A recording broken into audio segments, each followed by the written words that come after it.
Muito bem, concurseiro. Retornando aqui na resolução das questões, vamos lá para a questão de número 60. Acompanhe aí.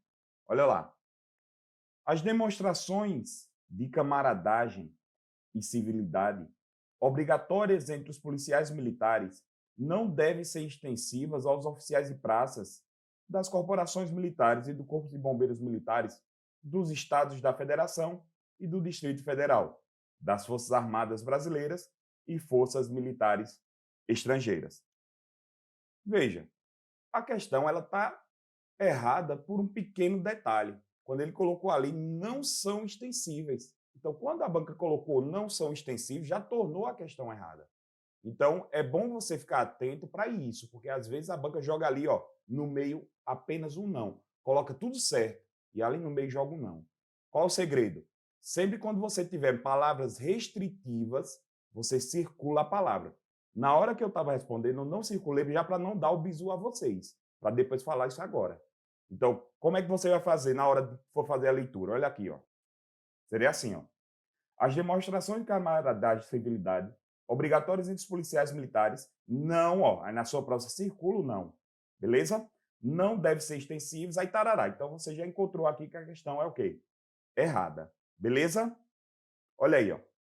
Tá lá no artigo 3º essa possibilidade. As demonstrações de camaradagem e civilidade, elas são obrigatórias entre os militares e devem ser extensivas aos oficiais de praça de outras corporações e também das Forças Armadas. Beleza? Olha aí, questão 61. A hierarquia e a disciplina constituem a base institucional da Polícia Militar. Ok, até aqui, ok. Devendo ser mantidas permanentemente apenas, olha aqui, ó, palavra restritiva, apenas pelos os policiais da ativa. Pegaram a visão? Por isso que essa também ela está errada. Lembre-se, palavras restritivas, somente, apenas, não. Aí é bom que na hora da sua prova você vai lá, ó, e circula. Não, então não tenha medo, a prova é sua, entendeu? A prova é sua, você pode riscar. O que você não pode riscar é o gabarito. O gabarito você não pode riscar de forma alguma, perfeito? Olha aí. A hierarquia e a disciplina constituem a base institucional da Polícia Militar. Devem ser mantidas permanentemente pelos policiais militares da ativa ou na inatividade. Olha aí, questão 62. De acordo com o decreto, né? A gente está analisando aqui, galera, o RDP-MAL. Né? A gente está fazendo a análise do RDP-MAL. Então, ó, quando a ordem parecer obscura, cabe ao subordinado solicitar os esclarecimentos necessários ao seu total entendimento e compreensão. Vejam só, questão correta. Olha só, quando você é um subordinado, você vai receber constantemente ordens de seus superiores. Só que essas ordens, você tem que ter um pouco de cuidado, porque a ordem, ela às vezes não pode parecer clara o suficiente. Então, como a ordem ela pode não parecer clara o suficiente, cabe a você, que é subordinado, pedir esclarecimento. Imagina só, eu terceiro sargento, você soldado, eu chego para você, soldado, olha, faça aquilo assim, assim, assado. Aí você chega e vai dizer, ó, sargento, eu não entendi muito bem não, essa ordem não. Aí pronto, você já está pedindo aí esclarecimentos. Perfeito? Então, sempre quando a ordem aparecer obscura, ou seja, não clara, o subordinado tem que pedir esclarecimento. Acompanhar um esquemazinho que eu fiz para vocês. Olha lá. Deixa eu ler primeiro aqui a letra da lei, né? As ordens, quando emanadas de autoridade competente, devem ser prontamente obedecidas, cabendo inteira responsabilidade à autoridade que a determinar, ou seja, a autoridade que determinou a ordem vai ser o responsável pela ordem. Parágrafo 1º. Quando a ordem parecer obscura, cabe ao subordinado solicitar esclarecimentos necessários ao seu total entendimento e compreensão. Olha aí, ó. Veja, aqui eu tenho as ordens. Eu tenho uma regra absoluta. Qual é a regra absoluta com relação às ordens? Elas devem ser prontamente obedecidas. Perfeito? Só que eu tenho exceções. Quando é que eu não executo de imediato a ordem? Quando ela aparecer o quê? Obscura. E quando ela aparecer obscura, você tem que solicitar esclarecimento ao superior. Você vai solicitar esclarecimento ao superior, no caso, o superior que deu a ordem. superior que deu a ordem. Você vai ter que solicitar esclarecimento a eles. E se por acaso essa ordem for importar em uma responsabilidade com relação a você, você tem que pedir ela por escrito. Professor, como assim? Quer dizer que se por acaso eu receber uma ordem de um superior e essa ordem, ao final, for causar uma responsabilidade, eu, subordinado, vou ser responsabilizado por essa ordem, é melhor pedir por escrito? É sim. Porque, veja, a maioria das ordens, elas são verbais. O que pode acontecer? Eu dou uma ordem para você, você cumpre, só que aquela ordem vai gerar uma responsabilidade para você. Aí você vai dizer assim, não, foi o sargento que mandou, não sei o quê. Aí quando vierem bem perguntar, eu vou dizer, quem? Eu? Né? Claro que eu vou chegar, vou dizer assim, vi que deu merda, eu não vou tirar meu corpo fora. Então, para evitar isso, que você fique sozinho lá no poço, o que é que você vai fazer? Você vai pedir a ordem por escrito. Então, se a ordem for gerar uma responsabilidade, você pede ela por escrito. Agora, cuidado. Se a ordem for manifestamente ilegal, ou seja, se a ordem for claramente ilegal, ó, é manifestamente ilegal, é claramente, olha só, manifestamente é claramente. Se a ordem for claramente ilegal, você não cumpre. Olha só, existe uma máxima no militarismo que diz assim: ordem absurda não se cumpre. Ordem absurda não se cumpre. Show? Vamos embora. Olha aí. Questão 63.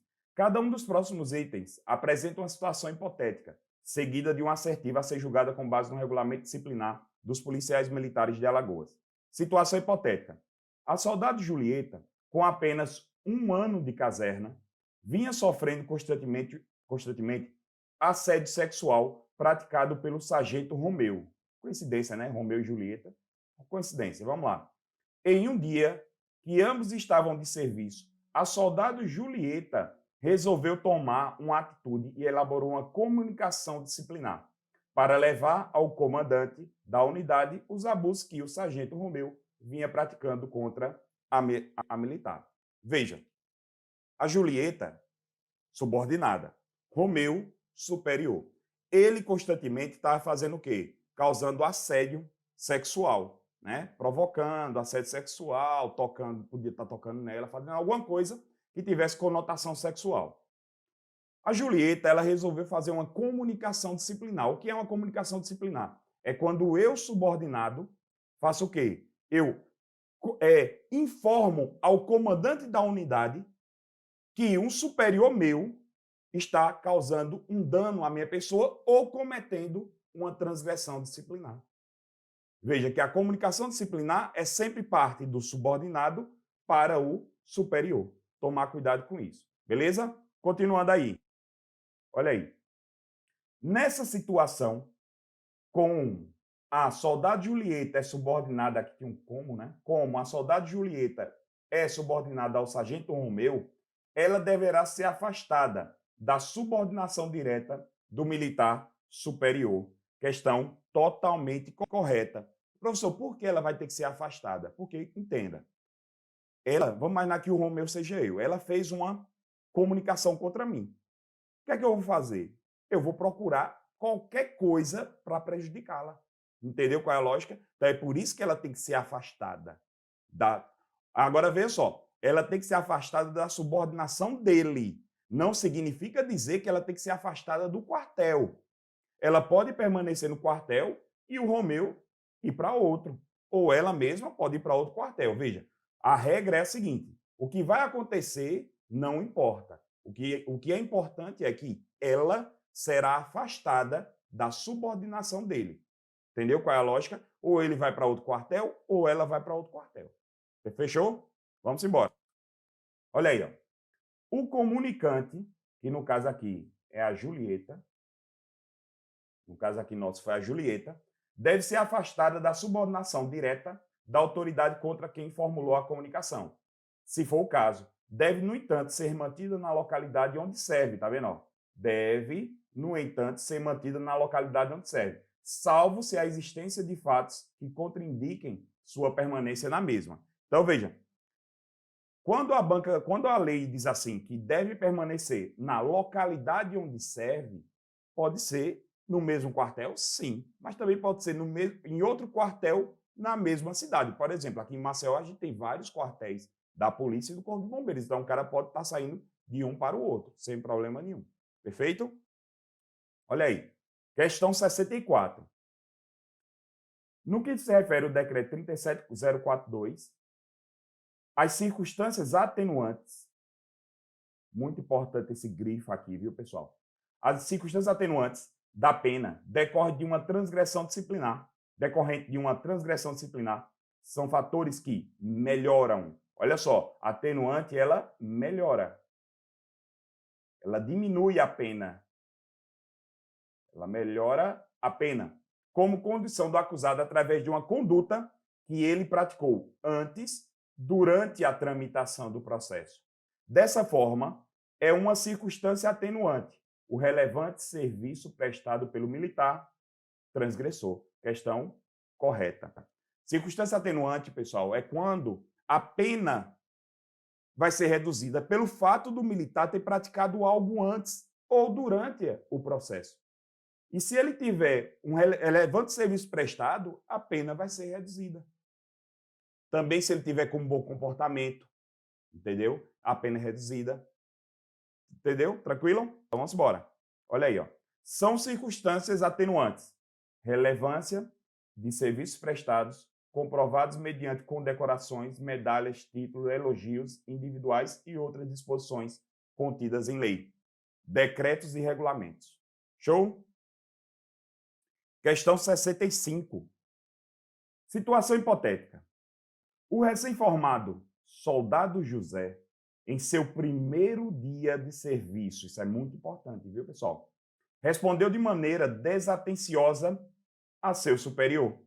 Transgressão considerada grave. Como o soldado José é recém-formado, a punição que ele sofrerá por essa transgressão disciplinar será atenuada. Questão correta.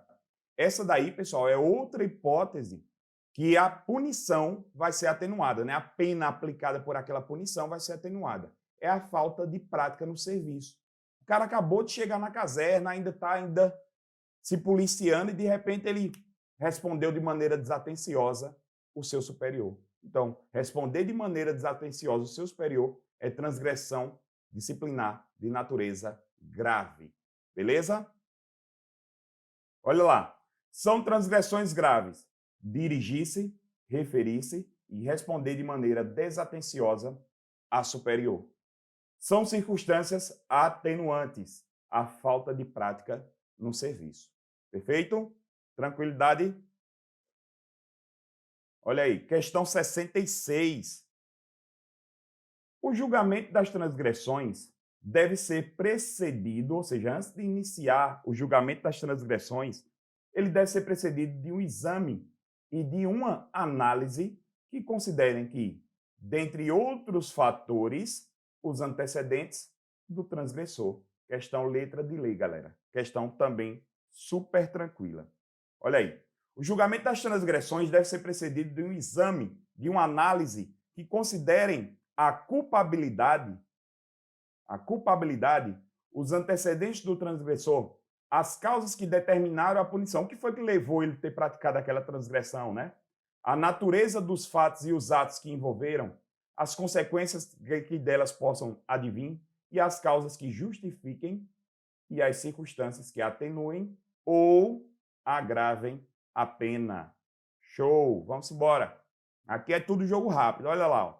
No julgamento das transgressões, pode ser levantadas as causas que justifiquem a transgressão cometida. E pode existir, vai ser levantada. E as circunstâncias que atenuem ou agravem. Também questão correta. Pessoal, qual foi a minha intenção quando eu criei essas questões letra de lei? Para que você treine o estatuto. Porque a banca CESP ela pode pegar, colocar uma transgressão, simplesmente letra de lei, ou, de repente, fazer um caso hipotético. Por isso que eu trouxe questões dos dois tipos. Entendeu? Eu trouxe questões dos dois tipos exatamente para você praticar. E você praticando, Vai ser show de bola. Beleza? Então, você não vai ficar com receio de responder as questões do estatuto e nem do regulamento. Olha aí. O julgamento das transgressões deve ser precedido de um exame e de uma análise, que considerem o quê? Culpabilidade, os antecedentes, as causas que determinaram, os fatos que envolveram, as consequências que vão vir e as causas atenuantes e agravantes. Questão 68. Não haverá punição, olha só, não haverá punição quando for reconhecida qualquer causa de justificação. Professor, o que é que seria essa causa de justificação? A causa de justificação é quando você cometeu a transgressão, mas ela foi justificada por algum motivo. Vamos imaginar que você cometeu uma transgressão em legítima defesa. Vai justificar. Você cometeu uma transgressão porque você estava em estado de necessidade. Vai justificar. Você cometeu uma transgressão em estrito cumprimento de dever legal. Vai ser justificada. Fechou? Então, por isso que a questão ela está o quê? Totalmente correta. Beleza? Totalmente correta. Vamos lá. Próxima questão. Deixa eu fazer a leitura da lei, viu, pessoal? Então, tranquila que às vezes passa. Olha só. Não haverá punição quando for reconhecida qualquer causa de justificação. Tranquila? Olha lá. 69. A prática simultânea ou conexão de duas ou mais, ou seja, o que é conexão, professor? É quando o cara pratica uma ou mais transgressões, certo?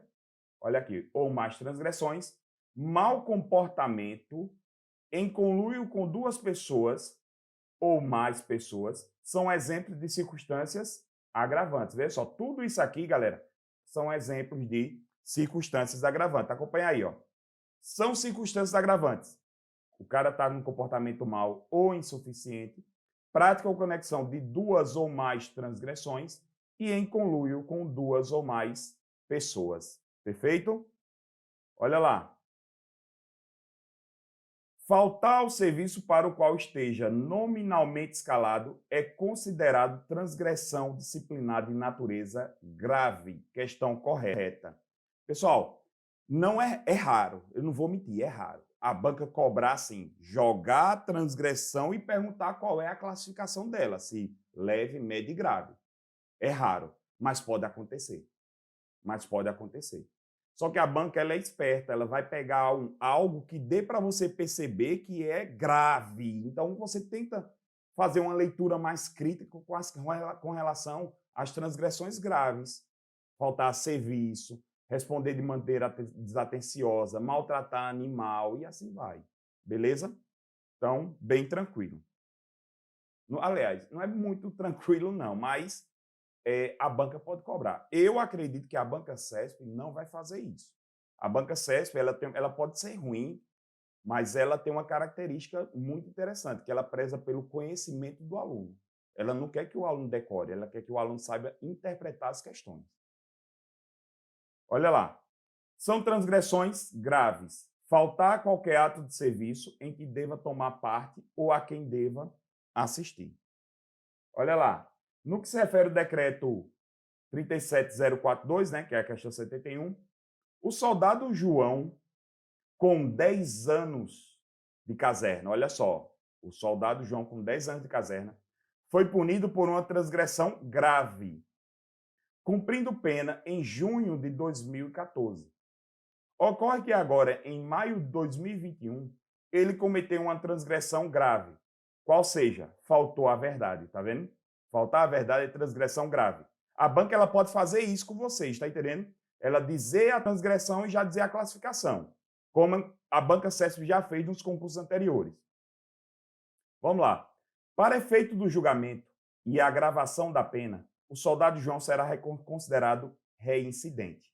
Veja, galera, a questão está errada. Primeiro, perceberam por que o soldado João, mesmo depois de 10 anos de serviço, ele ainda é soldado. Por quê? Porque ele já tinha uma punição e já está com outra nas costas. Possivelmente, nesse mês, já deve ter praticado a outras. Então, veja a bagaceira. Professor, E quando é que um policial militar ele é considerado reincidente? É quando ele é punido por uma transgressão, cumpre a pena dessa transgressão, e dentro de um período de 5 anos, que é chamado de período depurador, ele comete outra transgressão. Então, se nesse período de 5 anos, depois que cumpriu a punição, ele cometer outra transgressão, ele vai ser considerado reincidente, para efeito de agravamento da pena. Por isso que a questão está errada. Por quê? Porque, vamos fazer os cálculos aqui? Olha lá, de 2014 até 2021, se passaram aí quase 7 anos.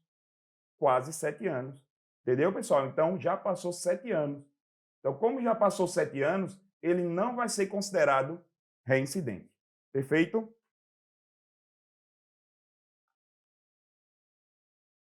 Olha aí. São circunstâncias agravantes. Reincidência de transgressão. Para efeito de reincidência, o agravamento da punição não prevalece à transgressão anterior, se entre a data do cumprimento da punição, a ela inerente, e o ato de disciplina posterior, ou seja, a outra transgressão, tiver decorrido um período superior a 5 anos, período desse, que é chamado de período depurador, certo? Período depurador. Tranquilo? Vamos embora. Questão 72, né? Questão 72. É isento de punição o transgressor que era, ao tempo da transgressão, inteiramente capaz de entender o caráter lícito do fato ou de determinar de acordo com esse entendimento. Galera, a questão está errada. Só por conta de uma coisinha. Aqui, ó. Não é capaz. Aqui é incapaz. Tome cuidado. Parece besta, mas uma leitura rápida você pode errar a questão. Acompanhe comigo. É isento de punição o transgressor por que motivos seguintes era, ao tempo da transgressão, inteiramente incapaz de entender o caráter ilícito do fato ou de determinar-se de acordo com esse entendimento. Veja, isso daqui, pessoal, ele seria o que a gente chama lá no direito penal de inimputável. Ele não era capaz de entender o que estava acontecendo, por isso que ele era inteiramente incapaz. Ele pode ter cometido a transgressão, mas ele estava, vamos dizer assim, fora de si. Ele é um esquizofrênico, doente mental, sei lá, estava embriagado de caso fortuito ou força maior.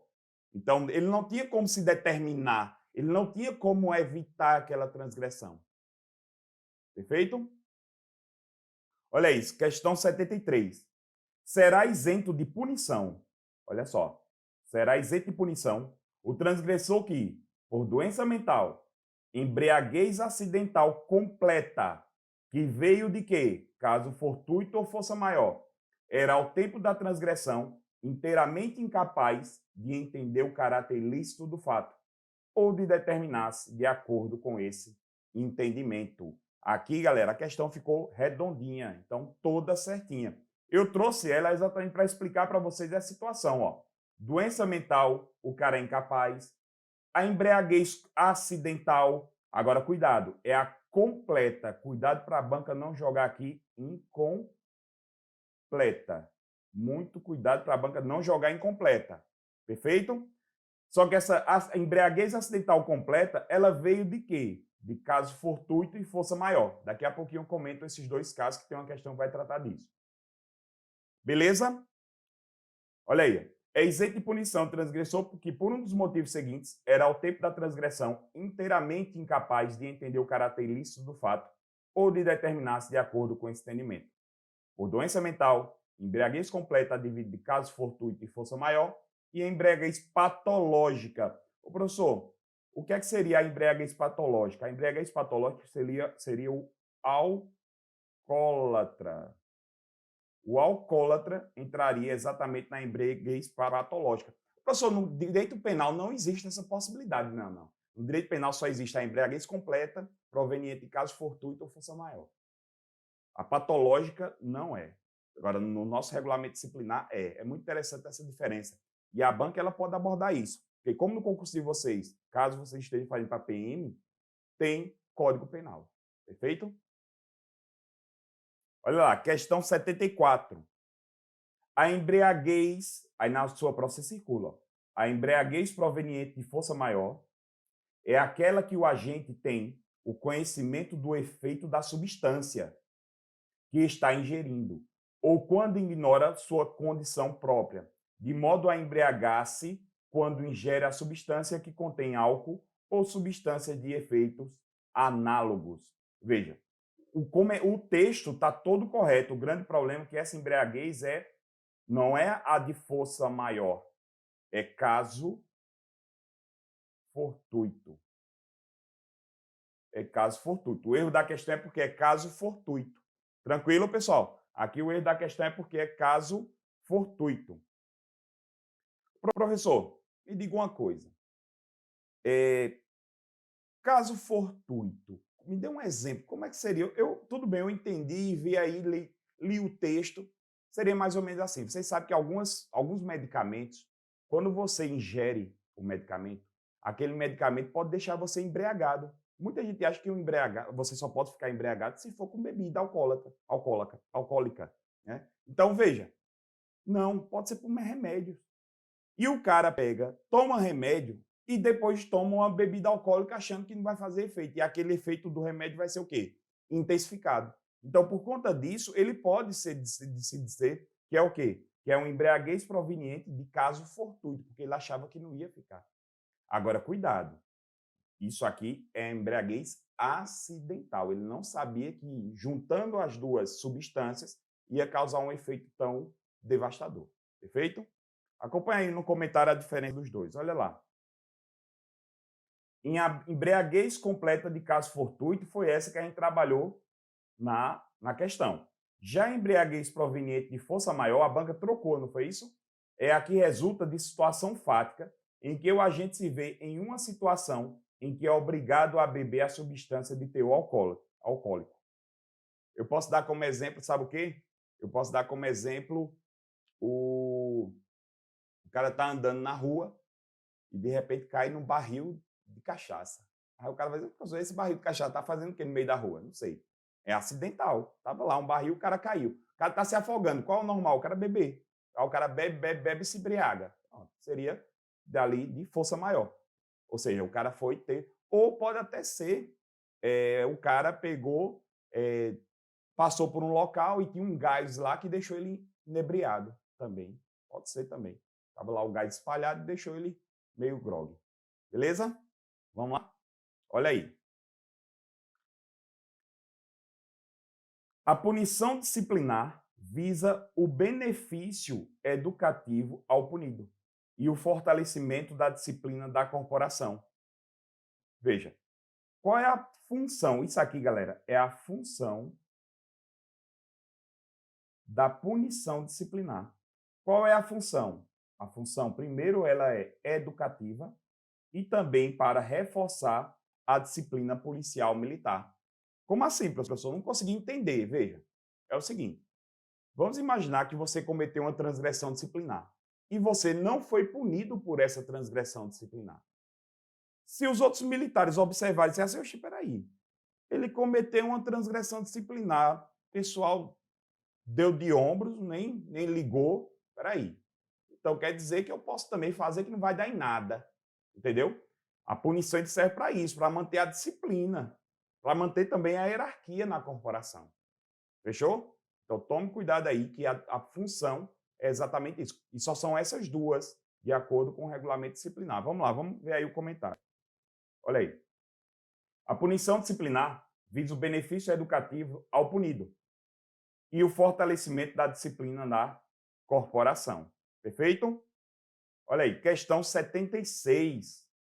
Dentre as punições disciplinares, a que estão sujeitos policiais militares de Alagoas estão a detenção e a prisão, as quais não podem ultrapassar o limite de 15 dias. Eu ia falar já a resposta correta. A questão está errada, porque aqui não é 15, aqui é 30 dias.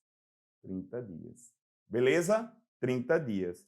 Ô, professor, eu vi em algum lugar que as punições de detenção e prisão, que são chamadas de prisões disciplinares, não existem mais, de fato.